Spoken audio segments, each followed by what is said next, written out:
जो बातें इसमें से मैं आपको इस अध्याय के अंदर से 5 बातें बताऊंगा जो पवित्र आत्मा ने मुझे सिखाई हैं। क्यों पाम संडे हमारे लिए महत्वपूर्ण हो जाता है? क्योंकि जब इसमें से आपको वो 5 बातें समझ में आएंगी तो आपके लिए कुछ, शायद आपको कुछ ज्ञान मिल जाए।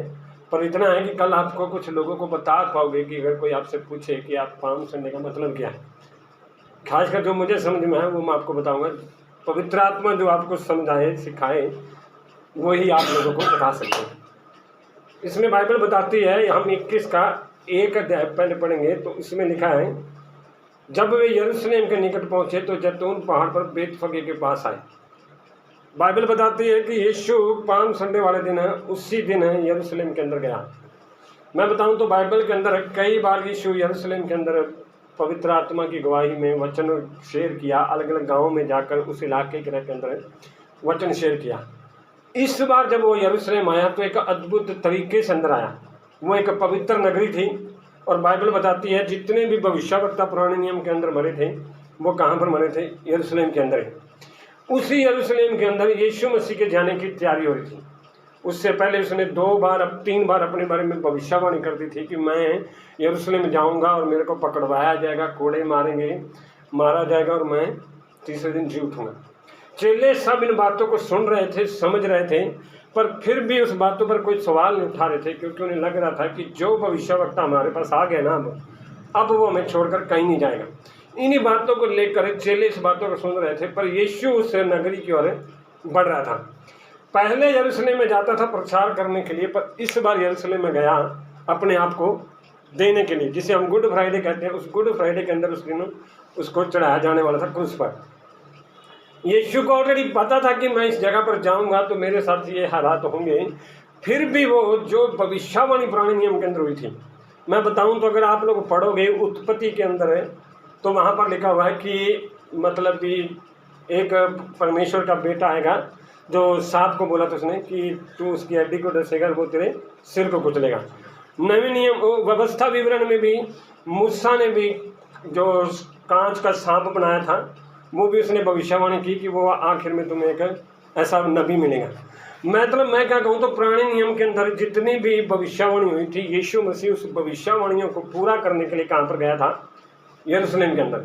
यरूशलेम के अंदर उसका आना इसलिए जरूरी था क्योंकि अगर वो भविष्यवाणियाँ जितनी उसके बारे में बताई गई थी, अगर वो काम ना करता, अगर यीशु मसीह अपने तरीके से जाता तो वो भविष्यवाणी इसके बारे में फेल हो जाती।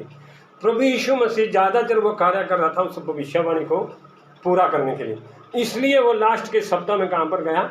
यरूशलेम में। पहला नंबर है कि वो यरूशलेम में गया था सिर्फ इसी कारण, नंबर 1 भविष्यवाणी को पूरा करने के लिए, नंबर 2 जो उसने मतलब भी अपने अंदर ठान रखा था कि इसी के अंदर उस पवित्र नगरी को बचाने के लिए, ये था उसका पहला नंबर। दूसरा क्या है? दूसरा हम पढ़ेंगे तो 2 से 6 तक यीशु मसीह ने अपने चेलों के बारे में बताया, गद्दी के बारे में। आज हैरानगी वाली बात है, पुराने नियम के अंदर जितने भी राजा आए थे वो किस पर आए थे? घोड़े पर आए थे, मतलब भी रथों को लेकर आए थे। ऑलरेडी फरीसी लोग भी जानते थे, पुराने नियम के अंदर भी लोग जानते थे, उनकी भविष्यवाणी की थी एक राजा आएगा, वो बोलते थे राजा आएगा। पर हैरानगी वाली बात थी कि ये तो एक आम मनुष्य की तरह आया, जिसको तो मतलब भी एक गधे पर चढ़ा हुआ मिला लोगों को। राजा आते थे, घोड़ों पर आते। फरीसी लोग इसीलिए तो कंफ्यूज थे, बार बार यीशु से पूछ रहे थे कि हमें बता कि तू ही है परमेश्वर का भविष्यवक्ता या कोई और किसी की बात लो है। ऑलरेडी यूहन्ना ने उसके बारे में भविष्यवाणी कर दी थी कि ये आएगा मेरे बाद, तो उसके अंदर भी डाउट पैदा हो गया कि आने वाला तू है या किसी और की बात है, क्योंकि जो यीशु मसीह का कार्य था उनका नाम पूरे पुराने राजाओं से पूरा डिफरेंट था। याद रखना, आपका जो जीवन पहले था ना, उसके बाद का जीवन यीशु मसीह में पूरा डिफरेंट होगा। अगर आप सोचो ना, जिसी तरह फरीसियों की सोच थी कि मेरा पहले राजा आते थे, हम यीशु मसीह के पास आएंगे तो हम भी राजा बनेंगे, वो राजा आपको बनाएगा पर आपके तरीकों को पूरी तरह से डिफरेंट करके बताएगा। क्योंकि पहले राजा कैसे बनते थे, आज पहले राजाओं को क्या तरीका मालूम था कि अच्छा पैसा होना चाहिए, अच्छी गाड़ी बंगला होना चाहिए, पर आज का राजा हमें क्या सिखाता है? हमें नम्रता और दीनता सिखाता है। जब हम उस नम्रता में दीनता में जीना सीख जाते हैं तो वो हमें राजा किसका बनाता है? वो इस दुनिया का सबसे राजा बनने के लिए हमें भी इस योग्य बनाता है। तो दूसरी बात क्या थी कि गधे को उसने किस पे आया था? वो यरूशलेम में गधे के ऊपर। गधा इन 3 बातों को हमारे अंदर मतलब भी प्रकट करता है। नंबर 1, गधी का बच्चा नम्रता को दिखाता है। परमेश्वर यीशु मसीह उस गधी पर बैठ कर उसने अपने आप को ऐसा नम्र बना दिया कि लोग उसका स्वागत करने के लिए तैयार हो गए। मतलब भी पहले राजा के जितने भी लोग आते थे क्या करते थे, अच्छे तैयारी में आते थे, पूरे आते थे, पर उनको डर रहता था कि कोई पता नहीं क्या हमारे साथ कब हो जाए। पर इस राजा को देख कर ना सब लोगों का मन दहक गया। पहला कारण था कि यीशु मसीह गद्दी पर इसलिए आया क्योंकि उसने नम्रता को प्रकट किया। दूसरा कारण क्या था, गद्दी का बच्चा भविष्यवाणी को पूरा करता है। गद्दी पर इसलिए यीशु मसीह बैठा, वो भविष्यवाणी को पूरा करता है जो जकरिया ने बोली थी कि सिय्योन की बेटी से कहूँ, देख तेरा राजा तेरे पास आता है, मैं नम्र और गधे पर बैठा हुआ था। याद रखना, यीशु मसीह की सबसे बड़ी क्वालिटी क्या थी, वो जो भी काम करता था, जो पवित्र आत्मा उसे कहता था, वही पूरा करता था। पुराने नियम के अंदर कितने भी भविष्यवक्ता आए, कितने भी राजा आए, उन्होंने परमेश्वर की आज्ञा को टाला। अगर मैं पुराने भविष्यवक्तों की बात बताऊं थोड़ी सी, तो पता आपको हिजकिय्याह राजा, उसकी प्रार्थना ने परमेश्वर ने उसको 15 साल उम्र बढ़ा दी थी उसकी, पर फिर भी क्या हुआ पता, बाइबल बताती है कि लास्ट में आके उसके अंदर घमंड आ गया। उजिया राजा था, उजिया राजा को परमेश्वर ने इतना बड़ा कर दिया, पर लास्ट में आके उसके अंदर इतना घमंड आ गया कि उसने क्या कर दिया, जाके वेदी को जो सिर्फ याजक इस्तेमाल करते थे, उन्हीं वेदियों के बीच में उसने जाके खुद खड़ा हो गया। तो लोगों ने उसको बोला कि आप ये क्या कर रहे हो, पर फिर उसने भी नहीं माना कि मैं राजा हूँ। तो बाइबल बताती है कि उसको अंत में कोढ़ हो गया। फिर मैं अगर बताऊं तो सुलेमान राजा, जो खुद बुद्धि के बारे में बातें बताता है कि परमेश्वर से उसने बुद्धि मांगी, बुद्धि के बारे में उसने बोला, परमेश्वर ने उसे इतनी बुद्धि दी, अद्भुत तरीके से उसने महल बनाया, सब कुछ बताया, पर लास्ट में आके क्या कहते हैं, पहला राजा 11 अध्याय में लिखा है, दूसरा राजा 11 अध्याय में लिखा है कि वो क्या हो गया, लास्ट में आके उसका मन परमेश्वर की ओर से दूर हो गया। वही लास्ट में आके क्या कहता है, तुम अपनी समझ का सारा ना लेना। मतलब क्या है कि पुराने नियम के जो राजा थे, जो भविष्यवक्ता थे, वो क्या करते थे, शुरुआत तो अच्छी करते थे, पर अंत में आके क्या करता था, वो गिर जाते थे। क्यों गिर जाते थे? क्योंकि जो परमेश्वर उन्हें कहता था उसको वो भूल जाते थे। पर यीशु मसीह की अगर आप शुरू से लेकर अंत तक एक कहानी पढ़ोगे, जितनी भविष्यवक्ताओं ने उसके बारे में बातें कही थी, वो अंत तक उसे पूरा करता रहा था। ये भी इसकी पूरी भविष्यवाणी थी कि यीशु पृथ्वी पर वो काम कर रहा था जो पिता ने उसके द्वारा ऑलरेडी लोगों को बता दिया था कि यीशु मसीह किसके द्वारा पैदा होगा, कुंवारी के द्वारा। यशायाह ने बोला, फिर एक जगह यशायाह ने बोला कि वो कोड़ों से मारा जाएगा, उसकी मौत ऐसी होगी, वो भी इस जगह पर पूरी होने वाली थी। मेरा मतलब कहने का है कि गधी का बच्चा दूसरी बात ये बताता है कि उस भविष्यवाणी को पूरा करता है। नंबर 3, गधी का बच्चा और किस बात को दर्शाता है? गधी का बच्चा हर छोटे बड़े को यीशु के पास लेकर आता है। गधी का बच्चा किस चीज़ को दर्शाता है पता है? एक बार मैं छोटी सी कहानी बताता हूँ। एक बार 2 गधे बात कर रहे थे आपस में, है ना रोबिन, 2 गधे बात कर रहे थे। तो एक गधे ने बोला दूसरे गधे को कि कल जब मैं गया था, यीशु मेरे ऊपर बैठा था, तो लोग मेरे ऊपर क्या कर रहे थे, डालियाँ बिछा रहे थे, कपड़े बिछा रहे थे, पर आज बैठ के गए, आज मैं अकेला गया, तो मैं सोचा कि मेरा लोग स्वागत करेंगे, पर लोगों ने मुझे डंडा मार के पीट के भेज दिया। तो उसने बोला कि ऐसा क्यों? दूसरे गधे ने क्या जवाब दिया पता है? कल तेरे ऊपर कौन बैठा था? राजाओं का राजा। आज तू अपनी मर्जी से जी रहा है। याद रखना, जब राजाओं का राजा आपके साथ है ना, तो आप जहाँ भी जाएंगे लोग स्वागत करेंगे। जब आप अपनी मर्जी से लोगों के पास जाएंगे ना, तो लोग डंडे ही मारेंगे। आज कई जगहों पर अगर विरोध हो रहा है तो इसी कारण हो रहा है, क्योंकि लोग अपनी बुद्धि को इस्तेमाल करते हैं।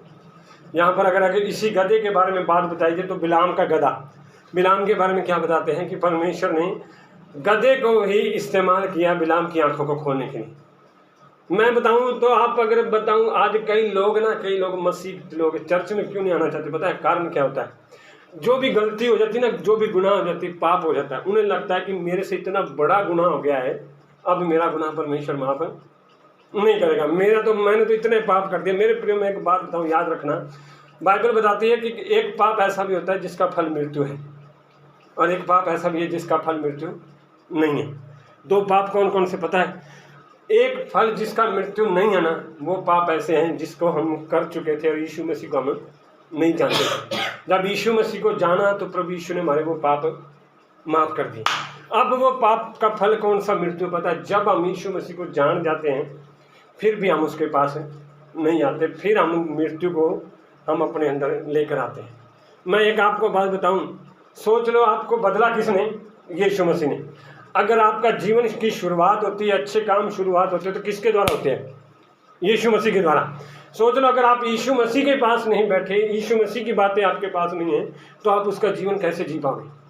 है ना। कई आज ना हमारे गाँव के अंदर ज़्यादा क्या बातें होती है, मेरे परिवार के अंदर अगर एक दिन चर्च में चला जाए ना बच्चा, तो अगले दिन उसको क्या बोलते हैं? तू तो पाप कर ही नहीं सकता, क्योंकि तू तो बड़ा पवित्र हो गया एक दिन, है ना। पास्टर बीमार हो जाए तो पास्टर तो बीमार हो ही नहीं सकता। अगर कोई मतलब भी मसीह व्यक्ति लड़ाई कर दे, तू तो लड़ाई कर ही नहीं सकता। क्यों नहीं कर सकता भाई?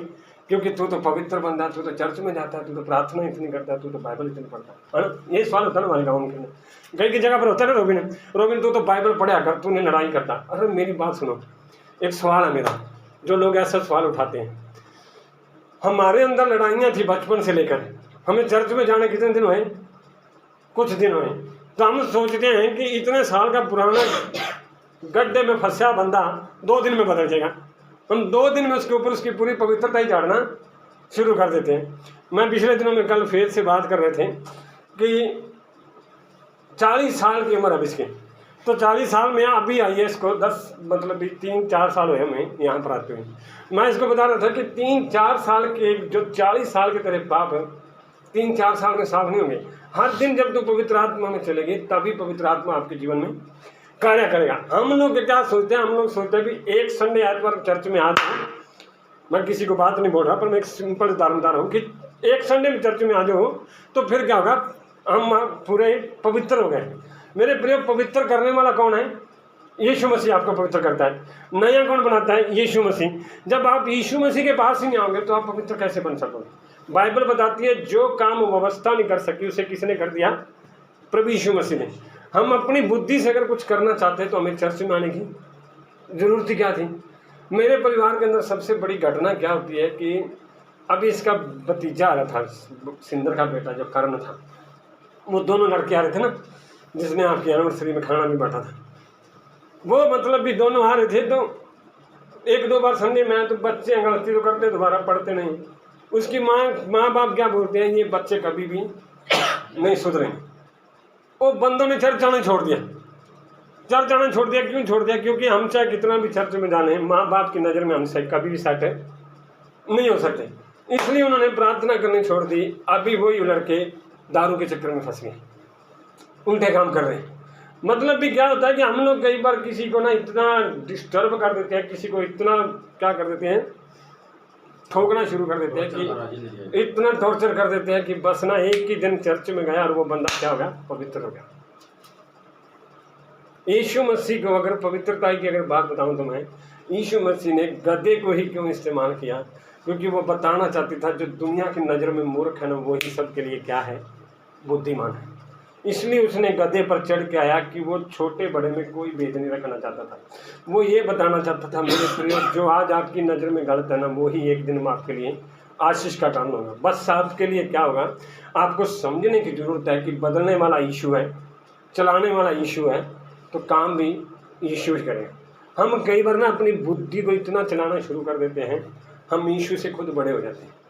इसलिए मैं आपको ये बताना चाहता हूँ कि गधी का बच्चा यीशु मसीह ने इसलिए इस्तेमाल किया क्योंकि वो छोटे बड़े के सबके भेदभाव को वो ख़त्म करना चाहता था। वो ये बताना चाहता था कि मेरे पास चाहे गरीब आए, चाहे दुखी आए, चाहे बड़ा है, चाहे छोटा है, मैं सबको स्वीकार करूँगा। अगर मैं आपको बताऊं तो वहाँ के यरूशलेम के लोग यीशु मसीह को देखकर इतने प्रभावित क्यों हो रहे थे? आज तक वो इन्हीं गड्ढों में पड़े थे। फरीसी लोगों का क्या विचार था पता है? चाहे वो मर भी जाते थे ना संडे वाले दिन, शब्द वाले दिन, उनकी कोई शुद्धि नहीं लेता था। अगर उनका लड़का बीमार हो गया, दुखी हो गया ना, तो वो लेके चले जाते थे याजक के पास कि आप इसके लिए कुछ दुआ करो, प्रार्थना करो। तो वो कहते थे आज संडे का दिन है, आज इसका कोई इलाज नहीं होगा। पर यीशु मसीह हर एक शब्द को बदल रहा था, हर एक परिस्थितियों को बदल रहा था। काम वही कर रहा था, पर काम किसके द्वारा कर रहा था? परमेश्वर की रीतियों के द्वारा कर रहा था। लोग वहाँ पर परंपराओं को ज़्यादा महत्व दे रहे थे, यीशु मसीह अपनी परमेश्वर की इच्छा को महत्व दे रहा था। लोग रीति रिवाजों को मान रहे थे, लोग रीति रिवाजों के कारण फंसे हुए थे। ये आज काम होना चाहिए, कल ये काम होना चाहिए, परसों ये काम होना चाहिए। परंतु यीशु मसीह ने हर एक रीति रिवाज को तोड़ दिया। इसलिए वो लोग क्या कर रहे थे? यीशु मसीह का स्वागत कर रहे थे। ये थी दूसरी बात। अभी तीसरी बात क्या है, 8 और 9 में तब बहुत से लोगों ने अपने कपड़े मार्ग में बिछाए और अन्य लोगों ने पेड़ों से डालियां काटकर मार्ग में बिछाई। जो भीड़ आगे आगे जाती और पीछे पीछे चली आती थी, पुकार पुकार कर कहती थी, दाऊद के संतान को होशना, धन्य है वे जो प्रभु के नाम से आता है, आकाश में होशना। तीसरी बात इसमें क्या है कि वो लोग उसका स्वागत कर रहे थे। स्वागत कर रहे थे कि इसलिए कर रहे थे कि अब तक जो राजा आते थे उनको मारने के लिए आते थे, एक ऐसा राजा अभी आ रहा था जो इनकी शुद्धि लेने वाला था, जो इनके दुख पर दृष्टि करने वाला था। आज तक मैं बताऊं, अगर हम जिस दुनिया में रह रहे हैं, आज तक हम कहीं भी मंदिरों में गए हैं, गुरुद्वारों में गए हैं, हमें लोगों ने लूटा है, पर एक यीशु मसीह है जिसने हमें स्वीकार किया है। हम जहाँ पर भी गए हैं लोगों ने हमारा फ़ायदा उठाया, लोगों ने बोला इतना करो, इतने पैसे दो। मैं अपने खुद की बात बताऊँ तो हम कितने भी मंदिर बदले, गुरुद्वारे बदले, किसी ने बोला 3100 दो, किसी ने बोला 4100 दो, परंतु जब चर्च में आए तो इसने बोला सिर्फ तुम चर्च में आओ, बाकी सारे काम करो। और आने वाली बात है, हमारा पास्टर राम निवास जी था, हम उसके पास जाते थे, उसने आज तक नहीं कहा, बस इतना ही बोलता था मान जाओ मान जाओ। वो मनाते मनाते उसने आज ऐसा काम कर दिया कि आज हमें खुद पास्टर बनाते उसने। तो मतलब क्या है कि पवित्र आत्मा की सामर्थ के द्वारा लोग उसका स्वागत इसलिए कर रहे थे कि आज तक लोग डंडे मार रहे थे, पर एक ऐसा राजा था जो उनके दुख पर दृष्टि कर रहा था। परंतु ये राजा आया और नम्रता को लेकर आया था। जिनके पास कोई आशा नहीं थी उन्हें आशा मिल गई थी, जिनके पास कोई आशीष नहीं थी उन्हें आशा मिल गई थी। लोग चिल्ला रहे थे होशाना होशाना। होशाना का मतलब क्या है? होशाना का मतलब हिंदी में कहेंगे तो हमें बचाओ। होशाना बोल रहे थे कि हे परमेश्वर हमें बचा, हमें इस परिस्थिति से बाहर निकाल। इंग्लिश में इसका मतलब है होशाना का स्तुति, परमेश्वर की स्तुति कर रहे थे कि प्रभु धन्यवाद करते हैं कि आपने हमारे लिए इस पुत्र को भेजा। बल्कि उस टाइम यीशु को पक्का पता था कि आज ये मेरी होशाना कर रहे हैं, आज ये स्तुति कर रहे हैं, पर अगले सप्ताह तक मेरे को ये कहाँ पर चढ़ा देंगे? क्रूस पर चढ़ा देंगे। उसे पता था कि इस गुड फ्राइडे के दिन मेरे को यही लोग बोलेंगे कि इसे क्रूस पर चढ़ा, क्रूस पर चढ़ा। फिर भी पवित्र आत्मा की सामर्थ के द्वारा उनके पास वहाँ पर खड़ा हुआ था। क्यों खड़ा हुआ था? एक सवाल ये है, अगर आपको पता चल जाए कि मान लें कि राहुल को पता चल जाए कि मेजर के पास जाएंगे तो जाते डांट मारेंगे, फिर भी ये मेरे पास आ गया, क्यों आया? कारण क्या? कारण क्या था? एक सवाल है। अंकल विमित वापस आ जाओ। मतलब अगर आपको पता चल जाए कि पता भी है मतलब भी आपकी पत्नी जाते झगड़ा करेगी, फिर भी आप उसके पास जाते हो, क्यों जाते हो? फिर क्यों जाते हो? मजबूरी है जी। मजबूरी है। क्या यीशु मसीह की मजबूरी थी वहाँ जाना? परमेश्वर ने भेज रखा था उसी काम के लिए, वो मजबूरी कारण क्या था? वो मजबूरी नहीं थी, पर क्या था? वो यीशु मसीह उनसे प्यार करता था, वो हर परिस्थिति को बोल चुका था, उसे कोई मतलब नहीं था कि मेरे साथ क्या होगा क्या नहीं होता। आज हम भी ना, हमें पता भी है। क्या आप लोग मजबूरी का नाम लेते हो? वो कहते हैं ना मजबूरी का नाम शुक्रिया, है ना अंकल? मजबूरी का नाम शुक्रिया नहीं है, आप लोगों का प्यार है जो सबको पता भी है। अगर राहुल को पता है कि जाता है मेरा पापा डांट मारेगा, फिर भी उसके पास जाता है। अंकल को पता है मेरे घर में झगड़े होंगे, फिर भी जाता है। क्यों जाते हैं यार? हम उससे प्यार करते हैं, हमें पता है कि हमारा घर परिवार, ये हमारे रिश्तेदार यही हैं। हम दुनिया की नज़र में दुनिया को बताने के लिए तो कहते हैं कि ये हमारी मजबूरी है। मजबूरी नहीं है, पर ये परमेश्वर का प्यार है जो हमारे अंदर उसने डाला हुआ है, तभी हम उसके पास जाते हैं। यीशु मसीह को पता था कि ये लोग मेरे साथ गलत काम करेंगे, फिर भी वो उनके पास गए। एक यहूदा था जिसने यीशु मसीह को पकड़वाना था, फिर भी उसको रोटी खिला रहा। क्यों खिला रहा था? वो चाह रहा था कि आज भी बदलेगा, कल बदलेगा, एक दिन जरूर बदलेगा। अंकल आज नहीं तो कल जरूर बदलेंगे, बदलेगा ना? हम इसलिए हर दिन राहुल अपनी उम्मीद लेकर जाते हैं कि आज नहीं तो कल जरूर बदलेगा, और हमारा विश्वास है कि बदलेगा पक्का, क्योंकि बदलने वाले हम नहीं। कौन बदलने वाला है? यीशु मसीह। जब वो बदलेगा तो अद्भुत तरीके से बदलेगा। यीशु मसीह आया यरूशलेम में, उसने लोगों को बदल चुकता है। तो हम जब अपने घर में जाते हैं, अपने परिवारों के पास जो हमारे विरोध करते हैं, हमारे ऊपर उंगली उठाते हैं, क्या परमेश्वर उन्हें नहीं बदलेगा? पक्का बदलेगा। तो इसलिए मैं आज कहना चाहता हूँ कि लोग स्वागत कर रहे थे और उनको बता रहे थे कि मतलब भी आज हमें वो आशा मिल गई है जो हम कभी समझ नहीं सकते थे, वो पाप हमारे अंदर से निकल गया। अब एक सवाल आता है, मैं इसके बाद आपको जो कहना चाहता हूँ कि यीशु मसीह का वहाँ पर आना यरूशलेम में सिर्फ एक कारण ये भी था कि उन लोगों को उस पाप से बाहर निकालना और उस परमेश्वर से मिलाना था। अब अगला अध्याय आता है उसी का 10। जब वो पढ़ता है, इसमें लिखा है, जब उसने यरूशलेम में प्रवेश किया तो सारे नगर में हलचल मच गई और लोग कहने लगे यह कौन है ना? क्या हलचल मच गई? यह कौन है? अब आज मतलब एक सवाल आता है, जब ये बातें सब हुई तो लोगों के सवाल उठने लगे कि ये कौन है जो आज तक लोग बोलते थे पर ये तो करके दिखा रहा है। कितने राजा आए, कितने लोग आए। आज मैं बताऊं कई लोगों के अंदर सवाल क्या होता है, कितने चमत्कार हो जाएं, कितने भी आशीष मिल जाए मसीह लोगों को, फिर भी आज उनके अंदर सवाल आता है यीशु मसीह कौन है जो मेरी परिस्थिति को बदल सकता है। अभी बताऊं मैं कितने लोगों ने मसीह के अंदर एक सवाल उठाया। पहला सवाल किसने उठाया था? किसने उठाया था बाइबल के अंदर? हाँ। जब यीशु मसीह यूहन्ना रचित सुसमाचार 1 अध्याय में लिखा है, फिलिप्पुस ने बताया कि हमें एक भविष्यवक्ता मिल गया जो नासरत से आए। तो नतनएल ने बोला ये कौन है, क्या नासरत से अच्छी वस्तु निकल सकती है? जब वो वही गया यीशु मसीह के पास, तो यीशु मसीह ने जाते उसको बोला ये इजरायली, इसमें कोई कपट है? नहीं है। जब उसने ये बात बोली तो बोलते ही उसने बोला कि तू सच में तू ही जगत का उद्धार करता है। फिर दूसरी बात, एक सवाल आया, पतरस ने पूछा तू कौन है जो हमारे पापियों के बीच में आया है? उसने बोला मैं तुझे मनुष्यों का पकड़ने वाला बनाऊंगा। फिर एक सवाल आया, यहूदा इस्करियोती बोलना, पतरस और यूहन्ना जब जा रहे थे तो जाते जाते उन्होंने पूछा क्या नाम लेते हैं, अंधा बैठा हुआ था, तो अंधे को उन्होंने भीख मांगी। तो भीख मांगने के बाद उसने बोला चांदी और सोना तुम्हारे पास नहीं है, पर हम जो हमारे पास है वो हम तुझे देते हैं। कौन हमारे पास है? यीशु मसीह। बाइबल में लिखा है कि जब यहूदा उसने थोमा ने यीशु मसीह को लोगों ने बताया कि यीशु मसीह जी उठा है, तो उसने क्या सवाल उठाया, जब तक मैं उसकी हाथों में उंगली ना डालूं, पैरों के निशान ना देख लूं, तब तक मैं यीशु नहीं कहूँ।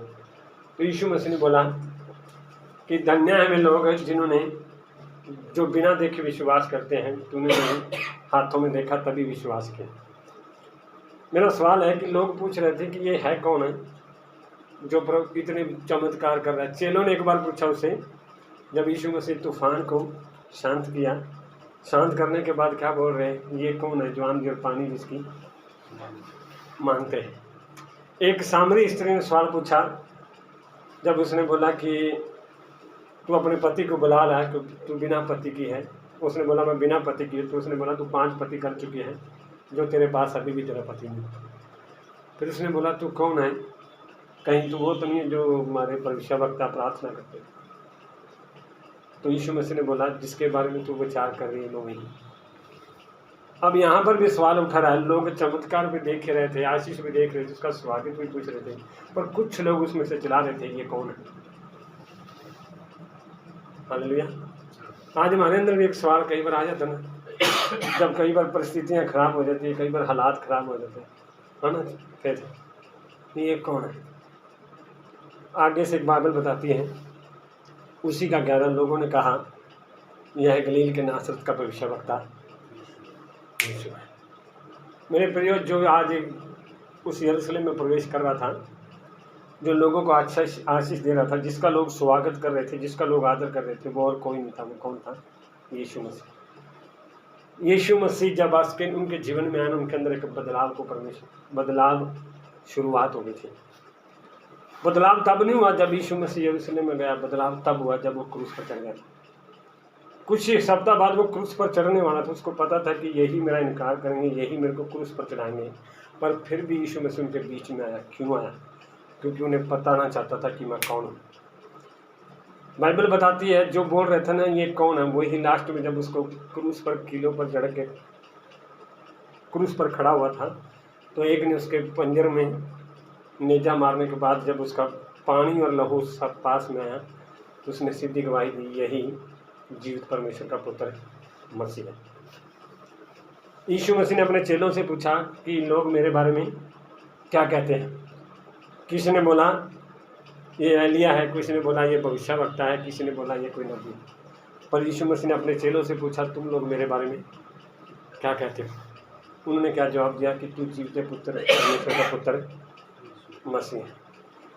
फिर लास्ट में एक बात आती है, यीशु मसीह ने कहा ये बात शरीर और मांस ने नहीं परंतु किसी ने बात प्रकट की है, उस परमेश्वर ने। मैं आज आपको क्या कहना चाहता हूँ, लोग पूछ रहे थे ये कौन है, पर कुछ लोग बोल रहे थे कि ये यीशु मसीह है।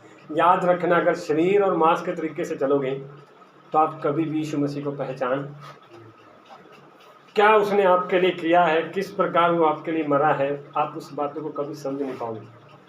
पर जिस दिन पवित्र आत्मा खुद प्रकट करेगा उस दिन आप समझ पाओगे कि यीशु मसीह कौन है।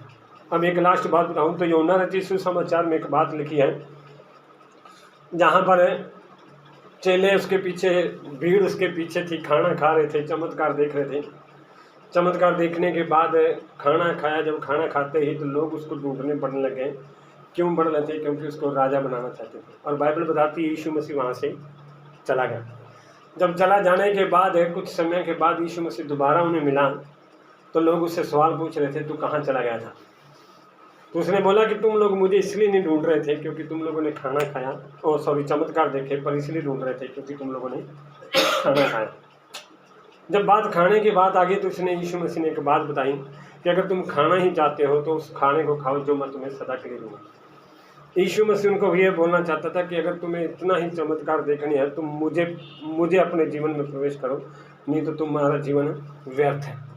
जब ये बातें हो रही थी तो कितने लोगों ने बोला कि ये कौन है, इसकी कठोर बातें से कोई नहीं सुन सकता। सब लोग वापस चले गए। जब सब लोग वापस चले गए तो यीशु मसीह ने अपने चेले जो पास खड़े थे उनको भी बोला क्या तुम भी चले जाना चाहते हो?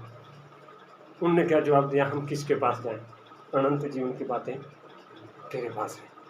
मेरे प्रिय, यीशु मसीह वो है जिसके पास अनंत जीवन का अधिकार है। वो अनंत जीवन का अधिकार हमें देने के लिए आया। चंगाई दी, आशीष दी, उससे बढ़कर क्या देने आया? अनंत जीवन का अधिकार।